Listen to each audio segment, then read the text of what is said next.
Shalom and welcome to 2 Minutes of Torah. This year is entitled Ascending to the Har HaBayit according to Rav Ovadya Yosaif Zecher Tzaddik Livracha. Rav Ovadya has a fascinating tshuva in Chelek Hein Yabia Omer Yoredeya Siman Chav Vav, where just a few days after the 6-day war, he wrote a response regarding the question, can one go up to the Har HaBayit? He starts off saying that it's such a great bracha that we went from darkness to light in 6 days.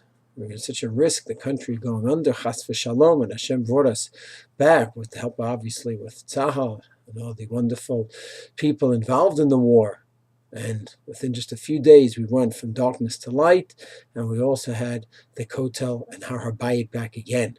So after a lengthy introduction of praise to Hashem, he says, now what should we do? Halacha l'maaseh.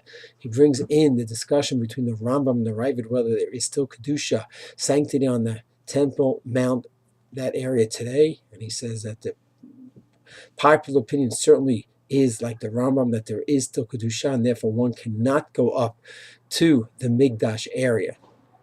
And he writes that, what about the fact that says that Reach Nichoach, the Korbanot, can never be brought there. Of course, it was not a Reach Nichoach, acceptable Reach to Hashem, as we discussed in previous Shiurim. He says, no, theoretically, the Kedusha is there, and theoretically, the Korbanot could be brought if you had all the details worked out. And the fact that it says that Reach Nichoach, that it won't be accepted by Hashem, that's a pasuk in the Tochacha, and Hashem says that pasuk, we have to do what we have to do. We have to bring the korbanot, assuming we have all of the conditions. And the fact that it says it won't be reach nechot Hashem, that's not a factor involved.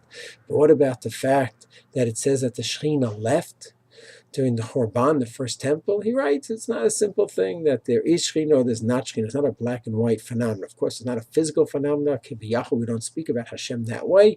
But in terms of the idea, the concept of Shekhinah being there, it's not all or nothing. Either there is Shekhinah, there's not. There's levels and levels. On Shlomo's temple, there's a tremendous amount of Shekhinah, so to speak. And then the first Mikdash, there's much less. And then in the second Mikdash, it came back to a certain degree. That's why we say Hamachazir Shechina Solat Yom Bless Hashem, who brings back the Shechina to Yerushalayim. There's levels and levels, so there is some level of Shechina there, so to speak, and that's why there is Kedusha there, and that's why a person cannot go up to the Migdash area. And he says, what about the Meiri's position? The Meiri writes that he heard that people go up. He says that's an opinion which is a minor opinion compared to the Rambam and all the other opinions that say there's a halach of karet. And if the Meiri heard of some minhag during his time that people went up to anywhere in the whole Har HaBayit area because they held like the Ravid, that's certainly not the accepted opinion today. And he says that's why 100 years ago, when Montefiore went up, the rabbis in Yerushalayim criticized him. Some said they put him into Chayrim because he violated the Kedusha, the sanctity of the Temple Mount. And then some rabbis on his behalf pleaded with the other rabbis. He did it b'shogeg, it wasn't intentional. But the bottom line, Rav Ovadya says, is that there's Kedusha there and one cannot go to the holy areas. So the only question is, what about the Har HaBayit area? Where, as we learned previously in the Devarei Shurim, in the Har HaBayit area, which is outside of the Azara, a person could go, even if he's Tamei Mate, and he has to just make sure he's not Tamei from Balkari, which he could take care of, which Mitzvah Hashem will discuss in future Shurim, but according to Rambam and others, he could just go to the mikvah.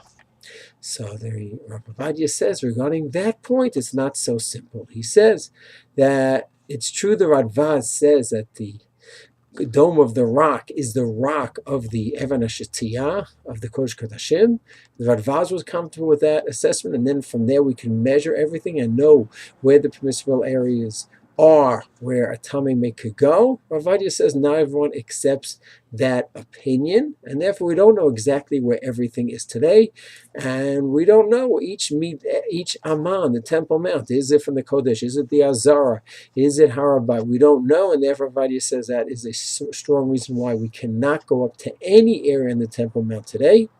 And finally, even if theoretically we could know that, Rav Ovadya is concerned that you're opening a Pandora's box, that once if people go up, where halachically they're preparing properly, you can have people going up who will not prepare properly. So therefore, he was concerned about that.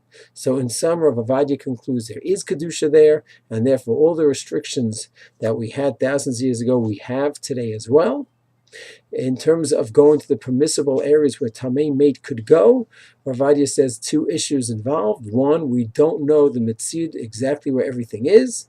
This is what he writes in 67, and he's also afraid of opening Pandora's box. And even if we do know, he's afraid to go. That was his conclusion after the 1967 war. Mitzvah Hashem, we'll see other posts come on this topic as well. Shalom.